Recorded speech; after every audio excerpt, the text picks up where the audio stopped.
اللہ اکبر اللہ اکبر۔ السلام علیکم ورحمۃ اللہ وبرکاتہ۔ امید ہے آپ سب ایمان اور صحت کی بہترین حالتوں میں ہوں گے انشاءاللہ۔ نحمدہ و نصلی علی رسولہ الکریم، اما بعد، فاعوذ باللہ من الشیطان الرجیم، بسم اللہ الرحمن الرحیم۔ رب اشرح لی صدری ویسر لی امری واحلل عقدۃ من لسانی یفقہوا قولی۔ آج ہم سورۃ بقرہ کی آیت نمبر 102 کی تفسیر دیکھیں گے انشاءاللہ۔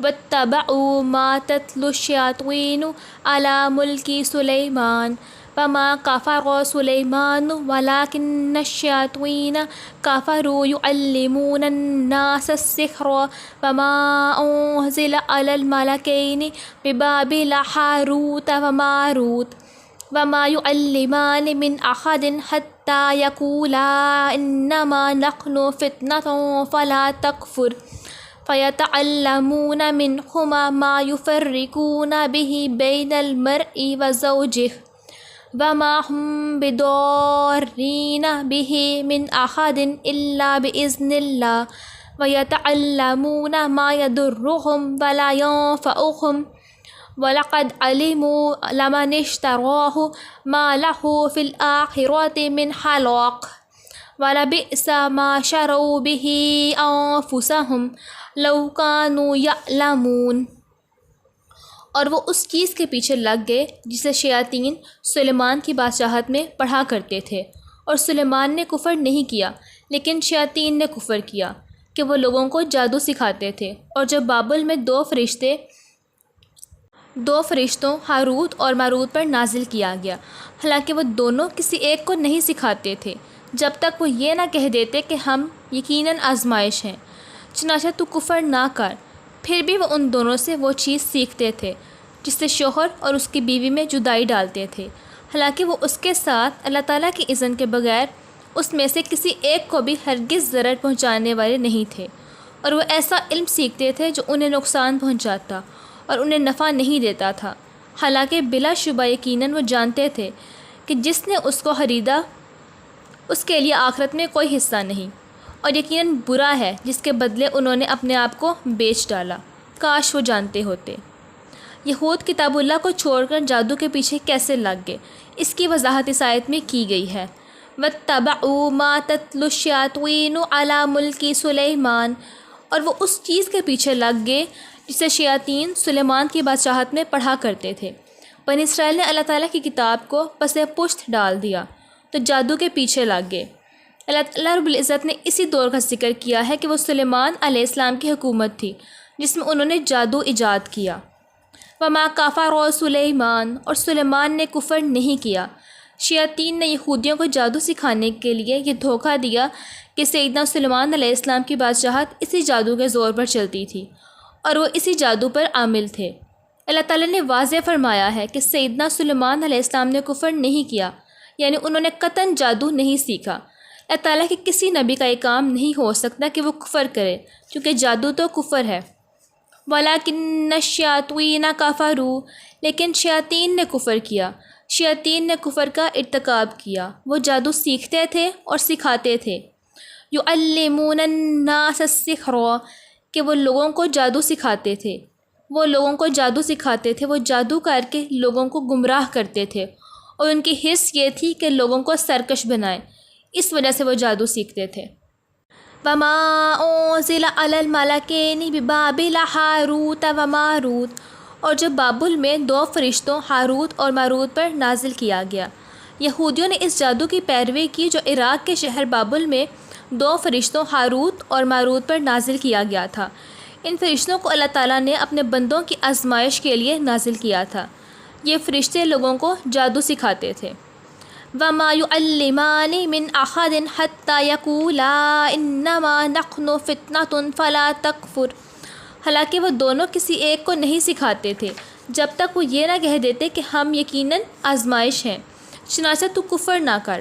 ہاروت ماروت انسانوں سے خیر خواہی کرتے تھے، وہ اس وقت تک کوئی چیز نہیں سکھاتے تھے جب تک کوئی واضح نہ کر دیتے کہ ہم آزمائش ہیں اور آپ کفر نہ کرو، یعنی وہ جادو سیکھنے سے روکتے تھے انہیں جادو کی حقیقت سے آگاہ کرتے تھے کہ جادو حق نہیں ہے، کفر ہے۔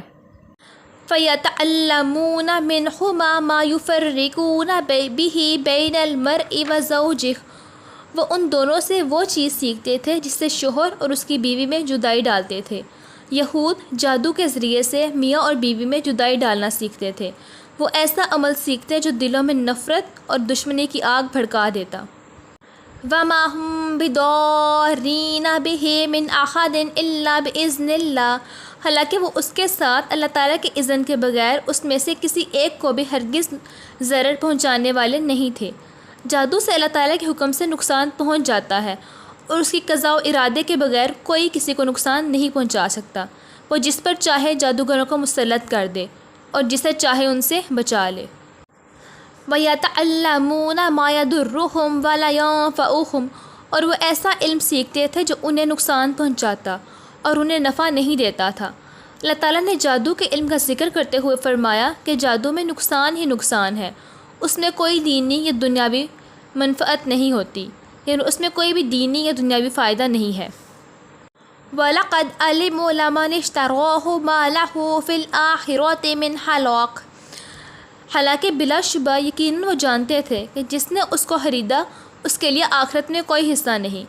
یہودیوں کو خوب معلوم ہے کہ رسول وقت کی پیروی کو چھوڑ کر جادو کے پیچھے لگ جانا نادانوں ہی کا کام ہے۔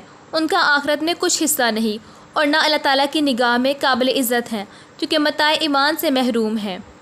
وَلَبِئْسَ مَا شَرَوْا بِهِ أَنفُسَهُمْ لَوْ كَانُوا يَعْلَمُونَ اور یقیناً برا ہے جس کے بدلے انہوں نے اپنے آپ کو بیچ ڈالا، کاش وہ جانتے ہوتے۔ یعنی دین چھوڑ کر جادو اختیار کرنا بدترین روش ہے اور اس کا اتنا بھاری نقصان ہے جس کی حد نہیں۔ کاش انہیں اس عظیم نقصان کا یقین ہوتا یا ان کا ان نصیحتوں پر ایمان ہوتا۔ اب یہاں پہ کوشچن یہ بنتا ہے کہ جادو کا علاج کیا ہے؟ تو جادو دور کرنے کے لیے معوذتین نہایت نفع بخش ہیں۔ معوذتین یعنی سورۃ فلق، سورۃ ناس اور سورۃ اخلاص۔ صحیح حدیث میں ہے کہ شیطان کو بھگانے کے لیے آیت الکرسی اعلیٰ پائے کا عمل ہے۔ پہلا کام ہے معوذتین اور پڑھنا اور دوسرا کام ہے آیت الکرسی پڑھنا۔ نمبر 3 اللہ تعالیٰ سے پناہ مانگنا، جس سے کہ اللہ تعالیٰ نے قرآن حکیم میں ہمیں ہدایت کی ہے کہ اگر شیطان کی طرف سے آپ کو کوئی اکساہٹ ہو تو آپ اللہ تعالیٰ کی پناہ مانگے۔ تو تیسرا کام ہے اللہ تعالیٰ کی پناہ مانگنا۔ اللہ تعالیٰ کا تقویٰ، اللہ تعالیٰ کے اوامر و نواہی کی حفاظت۔ جو اللہ تعالیٰ سے ڈرتا ہے اللہ تعالیٰ اس کی حفاظت کرتا ہے اور اسے کسی اور کے حوالے نہیں کرتا۔ تو چوتھا کام اللہ تعالیٰ کا تقویٰ اختیار کرنا ہے۔ اللہ تعالیٰ پر توکل، اللہ تعالیٰ پر اعتماد اور اللہ تعالیٰ پر بھروسہ۔ جیسے کہ قرآن مجید کی آیت کا مفہوم ہے کہ جو اللہ تعالیٰ پر توکل کرتا ہے تو اس کے لیے کافی ہو جاتا ہے۔ نمبر 5 کام کیا؟ اللہ تعالیٰ پر توکل۔ پھر کثرت سے قرآن حکیم کی تلاوت کرنا اور مسنون دعائیں پڑھنا، بیت الخلاء میں جاتے ہوئے اس کی دعا پڑھنا۔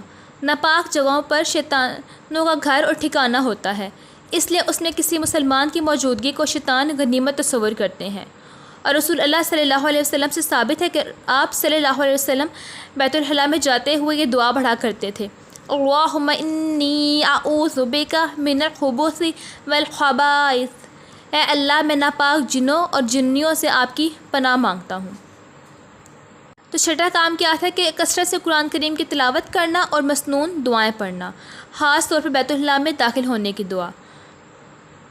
اور 7واں کام ہے صدقہ کرنا، کیونکہ جیسے کہ ایک حدیث کا مفہوم ہے کہ صدقہ بلاؤں کو ٹالتا ہے، تو جادو، حسد اور بلاؤں کو دور کرنے میں صدقے کی عجیب تاثیر ہے۔ 8واں کام ہے جادو نکلوانا اور اس کو ختم کرنا۔ یہ تب ممکن ہے جب جادو واقع ہو جائے، تب علاج کروایا جائے، لیکن علاج کروانے کے لیے بھی ان طریقوں کا استعمال کرنا چاہیے جو قرآن اور حدیث سے ثابت ہیں، قرآن و سنت سے ثابت ہیں۔